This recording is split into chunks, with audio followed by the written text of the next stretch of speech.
simple steps to help my child who is struggling with reading. Hey there, I'm Charlotte Recalla for Teaching for You. Thank you so much for joining me. Now, if you have a child who is struggling with reading, know that you're not alone, because it can be frustrating when our child is struggling and we're wondering if we're doing enough, or if we're putting enough pressure on them, or if we're trying hard enough.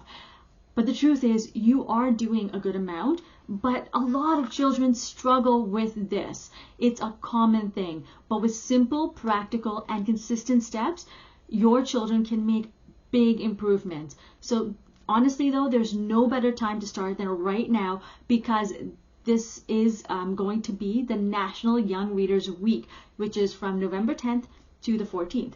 So let's make use of that time and use it as a motivation tool to promote reading comprehension this week and so forth. Okay, so with the right mix of daily reading, targeted reading comprehension, and engaging activities, we're going to help our children feel confident.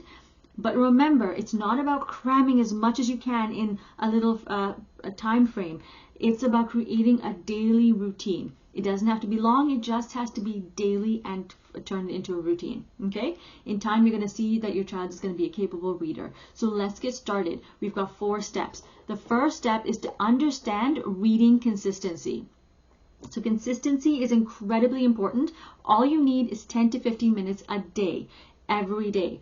This can make a huge difference over time. Okay, so here's what we're going to do. Number 1 is, when you're looking for books, please make sure that you are looking for books that are at your child's reading level. You don't want it to be too difficult, because then they're going to feel it's too challenging and they'll get frustrated. If it's too easy, it's not going to be challenging enough, and then your children are going to get bored. So we want it to be at their reading level. Then number 2 is to let your child choose topics that they're interested in. Otherwise, they might not want to read. This is going to help boost their motivation. Number 3 is, if you're looking for a seasonal activity to practice spelling and reading and word recognition, then check out the link in the description, because I've got an autumn themed activity just for you.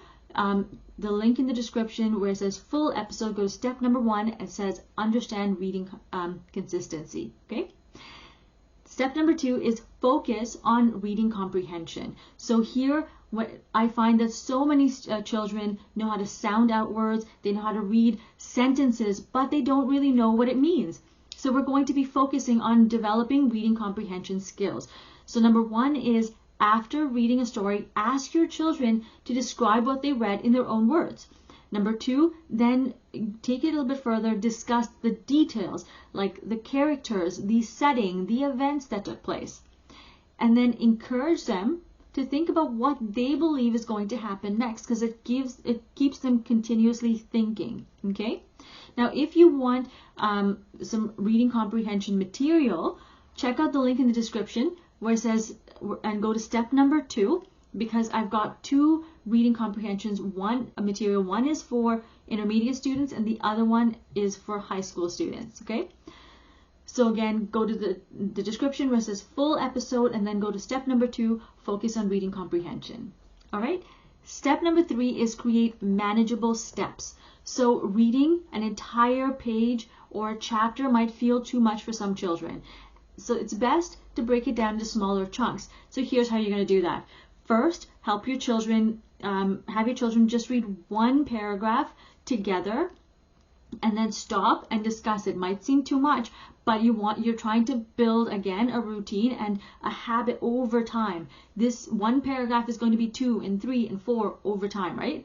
So start small at their level and then keep it going. So 1 paragraph at a time. Use a ruler to be able to keep track of each line, because otherwise I find kids tend to skip lines, and that can be frustrating for everybody. And then I want you to alternate between reading sentences or pages out loud. Okay, so maybe they're reading sentences today, then the next day they're reading a full page. Just alternate so it's not so boring. Okay. Number 3 is integrate multimodal ways of learning. So here, many children do best when they know when they can hear, when they can see, and when they can actively do something. So let's combine this. Let's start with visual. Highlight with their favorite highlighters key words that stand out to them. then display it on a word wall or just a wall so they can see those words all the time and they're learning new words and what they mean. You can also use graphic organizers to further develop their understanding of those words or even the story. Second thing is auditory. So allow them to listen to an audiobook while they follow along with the text. So it's not just listening, but we're also following along, so we're developing our reading skills the whole time. Okay, and then the third part is kinesthetic, where they're acting out scenes from the book, or they're learning how to write specific words, but in sand or in clay or on a whiteboard. So they're constantly doing. All right, we've talked so much about different things that you can do. I really want you to be able to go back. So I want you to go check out the link in the description for this full episode, because I've got two things for you. One, everything is typed out for you so that you, in case I've given you a lot of information, you want to use it as a checklist, please go to the full episode and actually check it all out because it's all typed out for you. Two, if you go to the very bottom of the article, I actually there's free resource section, and I've created a free reading comprehension resource that's a great starter if you are unable to purchase the intermediate or the high school resource. It's a great starting point, the free resource. Okay, check out the link in the description under free resource at the very bottom of the article. All right. So let's recap really quickly what we've talked about. We've looked at the reasons why it's important to develop our children's reading comprehension, and we've looked at 4 different ways to do that. Number 1 is understand reading.